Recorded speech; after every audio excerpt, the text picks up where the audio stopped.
Wait, start again. Something. What happened? Wait, what? What? You did not call me on Cacao. No, You didn't call me on Cacao. No, I was messaging you, but something's wrong. Something's wrong. Oh my god. What? Go for it, mate. Go for it. Are we live? We are, but they can't see you. Oh wait, no, okay, now they can, now they can. Well then, we are coming to you live, straight from the danger zone today, above the city of Tainan here in Taiwan. We are here with day number 2 of the Taiwan-Hong Kong DreamHack Masters Fall Open Qualifiers, where only 2 more players are going to be making it to this weekend's closed qualifiers. I am, of course, your host, Yaku of Zaku, and with me today is El Motor Acelerado que escucha su rugido alido, Light _ VIP. How we doing, Light? What's up, Yako? I apologize for the beginning. I don't know why, but I switched scenes to our main scene, but the cameras just weren't working. And then suddenly they worked. So I apologize. But yes, we are here with day number 2 of the Taiwan-Hong Kong qualifiers. We've already had our first couple of qualifiers already, and now, well, qualified players, I should say, and now we have 2 more spots left. Indeed, we do. And that's going to be coming up very, very shortly. The matches, I mean, but also those close qualifiers will be happening very, very soon, just this weekend. Yeah, exactly. As you know what, we can just quickly switch scenes here and check out that brackets. I say brackets, I mean the qualified players. Of course, a couple of days ago, we had Expect and Lemon qualifying from the land of Taiwan. That's what it was. Yeah, they were the two Terrans, the 2 only Terrans that have made it through. Yeah, and a very Zerg-dominated close qualifier. Beastork, Expect, and Lemon, so far anyway, are the only non-Zerg players in the close qualifiers. Mm-hmm. We could also as well just be getting a couple more Zerg players coming in from tonight. But before that, I feel like an asterisk always needs to be placed on Lemon because he is the race picker. He is. I'm really curious to see like if he's gonna stick with Terran or if he's gonna switch back to Zerg for one of the other matchups. That is what I'm most curious about. Meanwhile, we do of course have that bracket that is already live. !B in the chat if you want to have a look at it. There's some pretty juicy series going on, but we have decided to follow the one, the only, the lone Japanese player. Alrighty then. Over here in that top side of the bracket, we are going to be following Vaisravana versus MoRiArTy, the winner of that going into Nazin Rush for what will actually be the pre-qualifying match already. Yeah. Yeah, again, the bracket today is a little bit smaller compared to last time. Last time we had like 16 players. Now I think we have around 10, so not as high of a sign-up percentage here. But regardless, we're gonna have some amazing series, and something that I'm a little bit concerned about is that, again, now for the second qualifier, mate, where's Psyarch? Where's our boy, you know? Man, he went where Sequel went. I hope that ain't the case, To but retirement? To this... that's how it feels right now. Yeah. Feels bad, man. I hope he's doing well. Yeah. Until then, Vaisravana is going to have to be picking up that banner and representing the Japanese... Vaisravana plays Sarah, doesn't he? He does. I was going to say the Japanese Protoss players, but yeah. I guess just representing the Japanese players overall. Exactly, repping that flag. I think the other name that we saw last year, and I think even last season, but we haven't seen this time, is Sioris. That we haven't, which is pretty surprising. Our lone Mongolian player for the longest time has been repping that Mongolia banner, and was actually been showing a lot of signs of improvement throughout last year's season and Yeah. 2019 as well.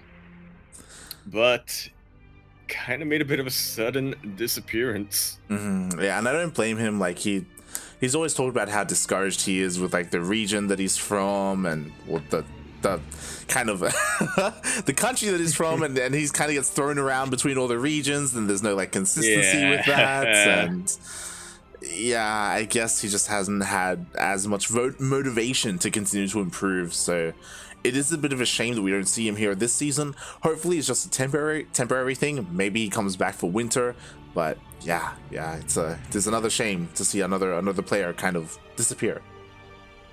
Yeah, here's hoping anyway, as things have been getting a little bit more consistent, but Mongolia is always subject to whatever rules and whatever seasonal changes the admins decide.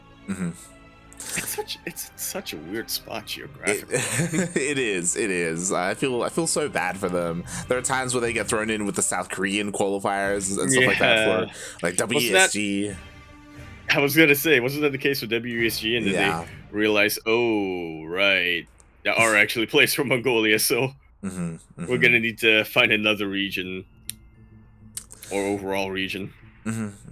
Exactly. Other than those players, I don't know if there's any kind of glaring other players that are missing. I could be wrong. Maybe some people in the chat could enlighten us a little bit. But for the most part, like, of course, we have our MoRiArTy, we have Naxin or Najin, we have Cell, Kevin Lewis here as well. Like, we have all the names that we expected to see return. Yeah, much like Expect, who is in the... No, not today. He's going to be in the close qualifiers. But that brings me to the next point. I feel like a lot of the names that we'd expect to show up in an open qualifier like this, Yogur, Gogo Joey, Mystery Man, Black Mom. Well, actually, Black Mom is just straight up missing. But apart from him, all of those other players have already been seeded into the next rounds of this event. Whether it be the close qualifiers or just straight up the main regional.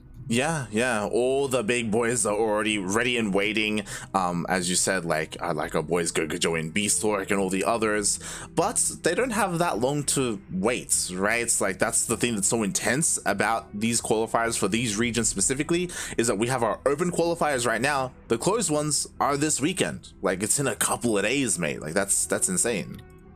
Literally just 2 short days away from now. Yeah. Aren't they? Oh god, it's crazy, man. It's crazy. Yeah.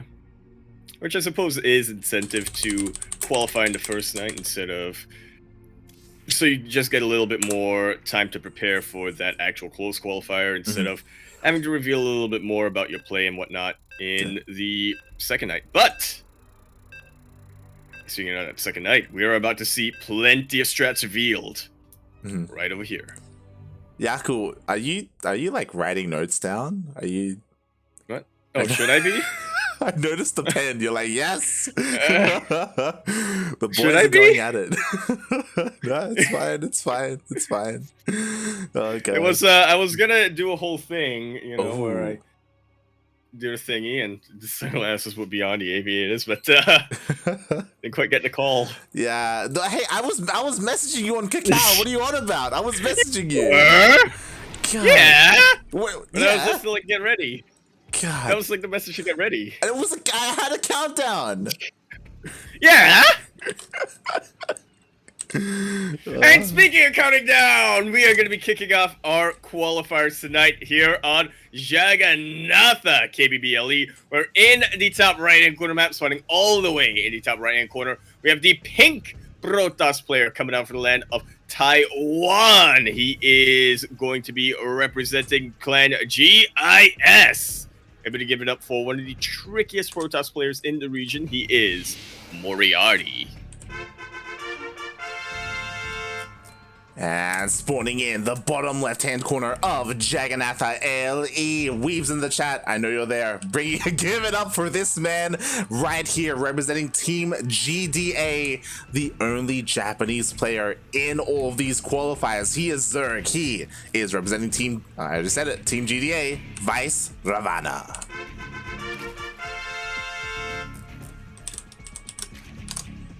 I kind of want to know the story behind that. How Vaisravana got to be on Clan or Team GDA rather. Yeah, like I know Legend K and the managers or the people over on Team GDA, they're very diligent when it comes to scouting potential. Like if you look at their team or their team's history, they've had players from Latin America, Oceania, Southeast Asia. Like they scour all over the place for like good pickups. And all over the place happens to include Japan as well. So let's see if Vaisravana is able to show us a little bit something interesting tonight. Yeah, like we don't get to cast him too often. I'm sure we have casted him in the past, maybe in a previous qualifier, but yeah, other than DreamHack, like we don't really get to see too much of Vaisravana. Yeah, it is something that's definitely missing from just about every StarCraft 2 channel. Just Japanese players playing. Yeah. They show up for the qualifiers, but not too much else beyond that. Yeah, which is a bit of a shame. Like, sure, they have their own weekly tournament. They still have, like, Legacy Weekly Japan, for example, just for players from Japan. But, yeah, it would be cool to see some of their participation elsewhere, right? Whether it's, like, an ESL Open Cup Asia or some of these other open weekly events, like the SDC, like the Sumdrunk Canadian Cup or something like that, you know? Well, we can keep our fingers crossed and hope that one day that's going to be the case. Yeah, exactly. Meanwhile, MoRiArTy, he has a very interesting opener here, going straight for a Robo. Alrighty then. I could be wrong. Not Twilight first, not a Stargate first, straight up Robo first. Did we see this yesterday or the day before? I feel like not quite. We saw a lot of Twilight into Robo builds yesterday, and the night before last, I don't believe we had any Protoss players. Sure. To my memory, but yeah, this is a bit of an interesting opener coming up from MoRiArTy. Something that a couple of Protoss players have been experimenting with, where they just go across the map with unupgraded Stalkers and try to utilize the Stalker's range to really chip away at the Zerg players' forces. Yeah, it's meant to be like, again, as you said, like an awkward timing where you go across the map and it hits faster than like Blink Stalkers, for example, because you don't care about Blink, you don't care about that Twilight Council. This is going to be scouted. You know, the War Prism does get revealed to this Overlord, so now MoRiArTy knows. I mean, Vaisravana knows. Everyone knows. Don't we all, especially us observers over here. Super important for Vaisravana to get this scout in. He knows just how dedicated MoRiArTy is going to be with this move out. So many gateways have been thrown down. Oh yeah, Jesus Christ. As we already have 3, we have 3 more on the way. Oh my god. Vaisravana, man, you gotta stop droning up, buddy. God. Roach Warren is on the way. We do have a couple of queens as well. We can see if he can get a defense up in time. But it is looking very, very awkward here for our Red Zerg player. A couple of Zealots as well, just to provide a little bit more of a buffer. Oh, God. It's looking mighty explosive. Wait, hold up. This isn't an unupgraded Stalker push light. This is unupgraded Zealots. Oh, my God. And the Roach Warren is so exposed. The Roach Warren will go down. There are a couple of Roaches that were able to come out in time, and the boys are being pulled, mate. A major sign of desperation here. I'm guessing Vaisravana was also banking on this being a Stalker push. Did not expect the power of unupgraded Zealots to show themselves. Yeah, exactly. All the drones at the natural go down. There's still a couple of Zealots left, but it looks like Vaisravana should be able to push this away. He's trying to focus on the War Prism. Up. Does get in time. And this Immortal will not be making it out alive either. The Zealots are still alive, though, by the way, or some of them are. Trying to get this Queen, almost! Does manage to get the Queen in the end. Quite a lot of damage done here by MoRiArTy, picking off the Roach Warren just like that. Killing, what was that, 24 drones? Something along those lines, and a couple of Queens. 19 drones, alright. Yeah, a lot of damage was done, and now MoRiArTy, he has the worker advantage. Sure, he didn't kill his opponent, but he did deal crippling damage. If he wanted to, he could sit back and try and transition, you know, work on his immortal count, but instead of that, he remakes that War Prism, and he's going across the map again, mate. Ordinarily as a Zerg player, you want to be going across the map to counterattack, but realistically, what are you going to do against Zealots without a Roach Warren? Exactly. With pure Ling. Like what? Like 0-0 Lings? What the hell are they gonna do? To be honest, right? And now here come the Zealots. Sure, they don't have charge, but they don't need charge. In come the Lings into just the meat grinder that are these Zealots. Oh god. I am so glad that I have the sunglasses to nightlight because there's only one thing I can say about that game, and that is, damn. wow. I actually don't know when you change the scene, so. Oh my god! It takes a moment. Actually, it takes a moment.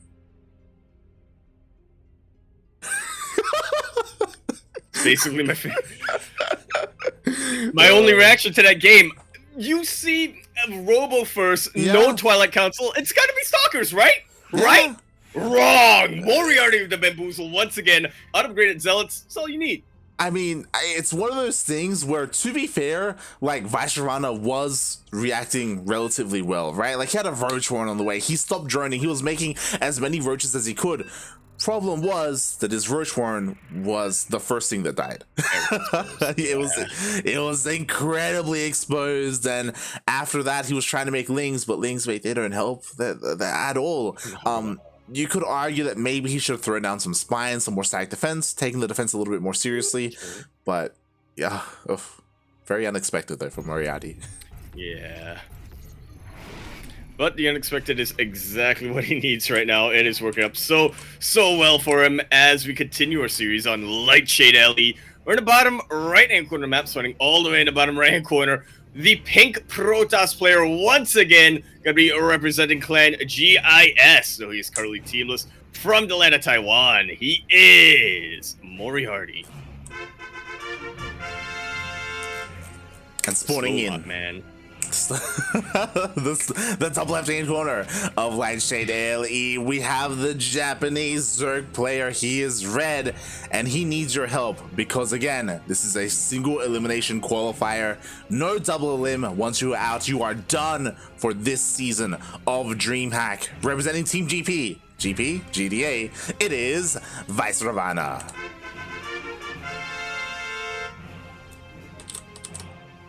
Yeah, GP comes a little bit later on in the stages of this tournament. It's true. It's very true. Particularly in the particularly in the main event with Rex. Main event with Rex and some of the other regions as well. Oh boy, but this is scary because, again, that was a very fast game. Vaisravana, he didn't really get to get into his game, into the mid game. He was just like trying to react to his opponents. And now MoRiArTy, he has the freedom to do whatever he wants. I doubt we're gonna see that 2 games in a row, but like we could see anything. I wouldn't be surprised, honestly. Oh god. But yeah, after seeing a Robo first Zealot game, I want to throw out everything I understand about this game right now, Light. To start from scratch, what is he gonna show us? Yeah, that's what I have to wonder as well, because he could do anything. He could go Glaive Adepts, he could go for Blink Stalkers, he could go for a charge all in. Oh my god, I think the thing that I would least expect is like a macro game out of MoRiArTy. Like, I don't know if he's that kind of player. Well, just from the name alone, you know he's gonna be trying to be a little bit crafty, trying to be a little bit bamboozly. Elusive. Ah. Yeah. Never read Sherlock. I have never. Or seen the series. I saw the I almost said Tony Banks. What's his name? Robert Downey Jr. Yeah, you know who I'm talking about. It's his movies. Yeah. I've seen an episode of Star Trek where it's like parodying it. That's the closest I've got. Is Picard and Sherlock? Is that what happens? Yes. Yeah. That was the episode yeah. I was thinking of. Oh, but surprisingly, MoRiArTy playing a little bit more expected. I mean, I'll just calm down, buddy. All right, like I don't even.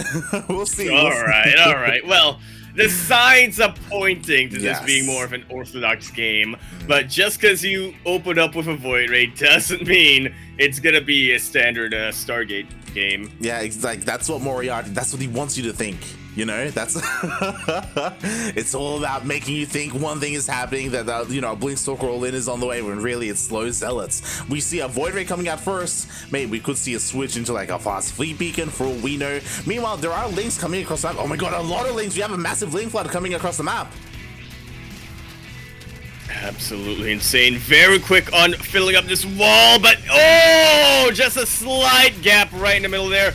The Void Ray is going to help a ton against the Zerglings, but it just cannot kill them fast enough.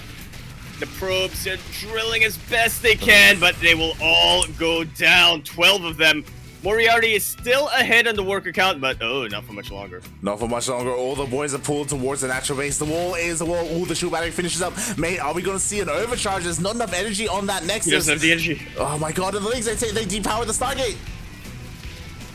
Absolutely critical right now. Finally, we have a battery overcharge being popped, and it's keeping that Adept alive. But eventually, Vaisravana is just going to overwhelm the defenses of MoRiArTy. He already took out the shield battery, and if only a single Void Ray, there is no way he can hold this. Yeah. Maybe if that target didn't get depowered. Maybe. I mean, the wall is down. The leagues get back in. All of the probes are going down, and mate, we have such a quick series here.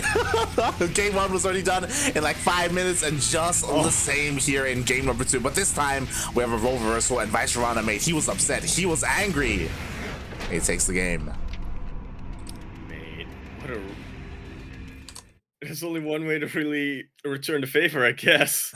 After a slow lot, all in like that, it's gotta go straight link flood. I like how you did. Are you gonna do that every time? You're like damn. I'm surprised you haven't.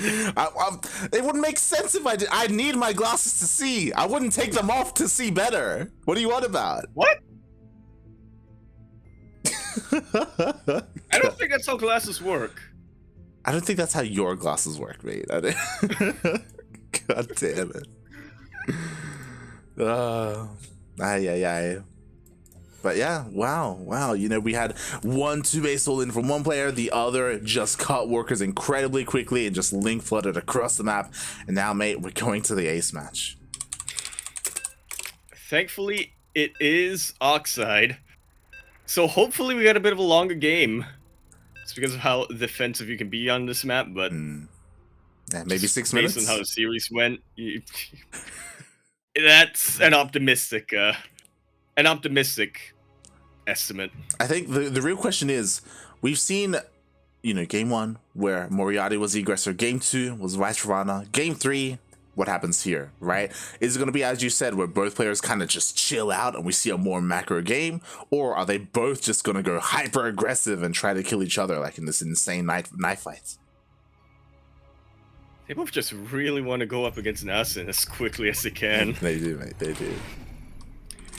Hey, slow it down a little bit, you know, pace yourselves as we conclude our first series here, already concluding this series on Oxide LE. We're in the bottom left-hand corner map, starting all the way in the bottom left-hand corner. We have the pink Protoss player once again, the craftiest, the trickiest of them Taiwanese Protoss players, representing Clan GIS, as he is currently teamless. He is MoRiArTy. And spawning in the top right-hand corner of Oxide LE, we have the Japanese Zerg player. He is red, representing Team GDA. It is Vaisravana.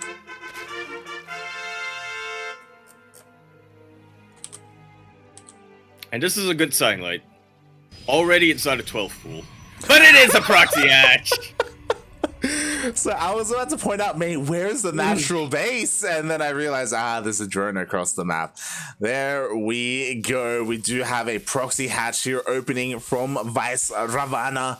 I don't think he really intends for this to finish up. Just delay the natural base, I assume. Yeah, since we do have a gas and then I don't know what to expect anymore, like, yeah.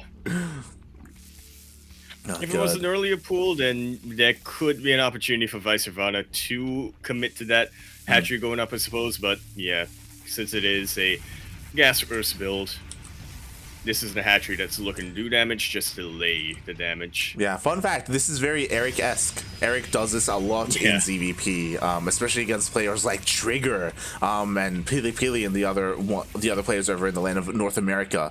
And there we go, we do have the natural base being shaken by Vaisravana. So again, this is just designed to delay and hinder the economy of the Protoss player.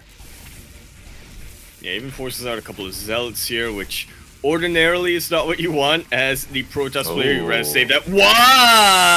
That's gotta be a mistake, right? I assume so, mate. Like, there's no queen, there's no time to make a queen. This does force a longer delay because of the creep, so maybe it was intentional, just to force this Nexus to be even more later than usual. Yeah, and the Brootlings do chip away at the Zealot a little bit, I guess. There is still one larva remaining here, so yeah, the Zealot could be in a little bit of trouble if they do turn to Zerglings. Vaisravana just going for this full scout. Might as well make use of the larva. Yeah, exactly. There we go. I mean, he does see the Stargate on the way. I love how this egg is it. Okay, it's not in position to deny the base, unfortunately. That'd be a big brain play. But yeah, a nice scout, you know. Vaisravana, he does see the Stargate opening. And it was exactly how to prepare. Get a couple of spore crawls out, ideally. As these lings are still alive and still keeping the Adept back. MoRiArTy has 0 eyes on the other side of the map. Has no idea that Vaisravana is in fact going for that third base.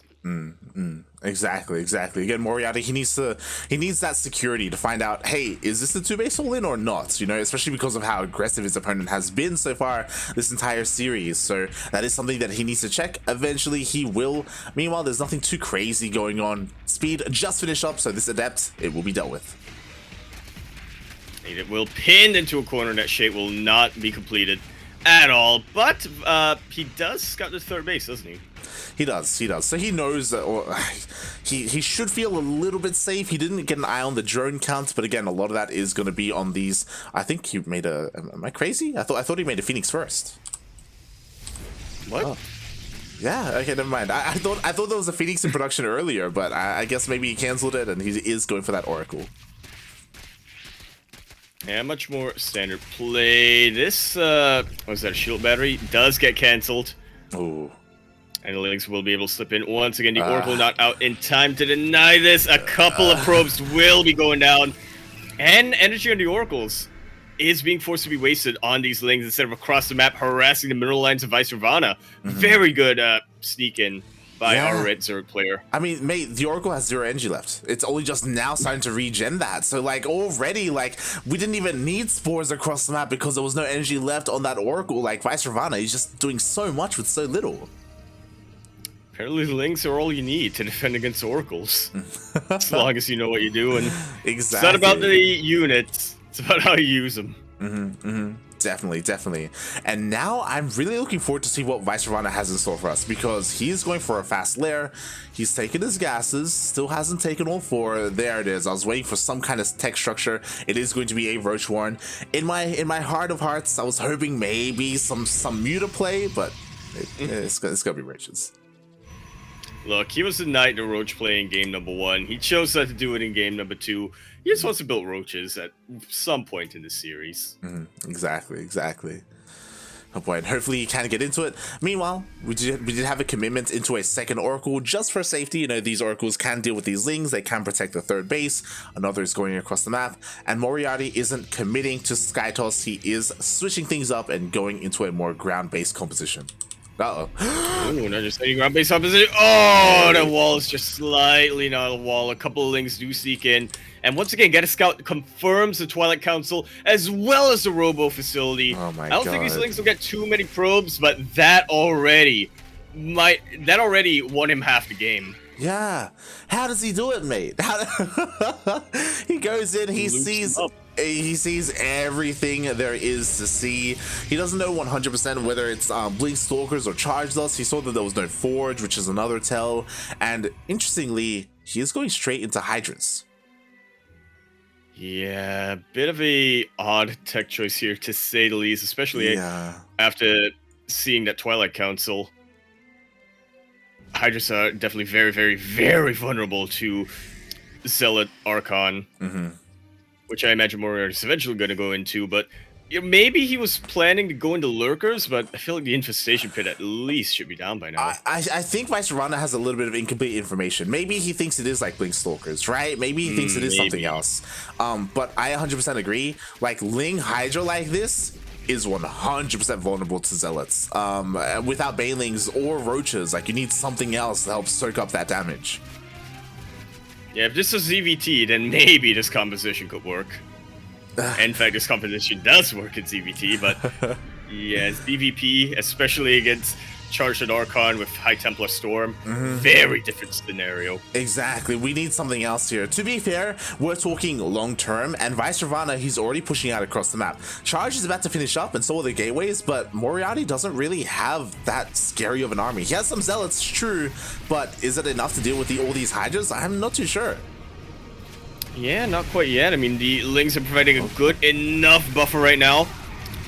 Really keeping these Zealots from charging on forward, and there's no AoE yet. MoRiArTy still has to throw down High Templar, still has to research Storm, and still has to allow those High Templar to bank up their energy. Yeah, there we go. High Templar on the way. So are the Archons, and now this is the army that he needs. Archon Charge Lots against Hydra Ling. It's gonna do well, but Vaisravana may still have the better army and may even have the better engagements with those arcs. Yeah, it's definitely to be determined, especially with Groove Spines. That is not a choke point you want to be fighting in right now. Either of them, really. Yeah, a couple of Hydras just go down for free. Finally, the Lings do show up. It's going to force MoRiArTy to turn around and fight. And fight they do. Hydras are kiting as best they can. Actually, really avoiding the Zealot swipes, and because of how short of a range Archons have. They're also really avoiding the AoE, but the Zealots finally catch up. There's not enough room to kite anymore for Vaisravana. Exactly, Vaisravana is forced to fight, and again he's going for a really nice angle, a really nice concave here. He's trying to break through, but the Chargers keep getting on top of the Hydras. Another wave of Chargers come in, but I think Vaisravana, he may just barely have enough. Indeed he does! If you can pick off that Warpism, that will absolutely neuter MoRiArTy here, and he will clean this up. He has 10 times the army supply. He needs to go across the map right now. That he does, and that's exactly what he does. He goes across the map with his Hydras, but MoRiArTy, he does have some time here to warp in some Zealots, but he sends him across the map. Okay, it was only 3. That Stasis War was about to run out, too. Yo, and the other thing that's missing, mate, where are those shield batteries? There are no defensive structures here at the third base whatsoever. MoRiArTy definitely ticked up a little bit too greedy here. Did not have enough resources to spare to defend his base, and now the Zealots on the other side of the map not really accomplishing much. The Queens are going to be enough to chase them away, and now here in the main fight, the Zealots are strong, but not strong enough. Exactly. It's one of the things where MoRiArTy, he had a really good army composition, and he was trading very efficiently, right, across the map, incredibly efficiently, but he just didn't have the numbers. Like, he was just getting overwhelmed just by the pure amount of Hydras. Didn't matter how well he was trading. On top of that, you mentioned it earlier, mate, Storm, right? Yeah. Storm would have been great. It still would be great here if he decides to actually research it. It definitely would, but at this point it could be too late. MoRiArTy, he's stuck, he's down on 2 bases. Vaisravana getting his 4th base up and running. MoRiArTy maybe has 1 push left in him to take, and to be honest, he could take a favorable engagement if he like fights the army a little bit split up. You know, maybe all the Lings get caught out on their own, maybe all the Hydras are on their own. There's still a chance here for MoRiArTy, but that chance, it's getting slimmer and slimmer. Yeah, especially if he decides to fight in the middle of the map like that. That is exactly what Vaisravana wants. He knows how desperate MoRiArTy's position is right now economically. He's just waiting for his moment to ambush the paltry force of MoRiArTy. Exactly. Meanwhile, that was already a good start. Like 5 Hydras go down for free, essentially. So a nice start here for MoRiArTy, but now he's forced to dive deep into creep. Again, he's 2 base all in. Like, he has to do something. Like, he's being forced to attack right now. And he may have just enough if he can get enough volleys from these Archons off. Again, the Zealots providing such a good buffer. Vaisravana finally forced to kite, picks off the Warp Prism of his Mutalisk. No more reinforcements here. MoRiArTy, all he has is all he's got, and all Vaisravana has is a whole ton of Hydras. GG is called. And Vaisravana, he's doing it for Japan. He is going to be taking that series now, advancing to face Nazin.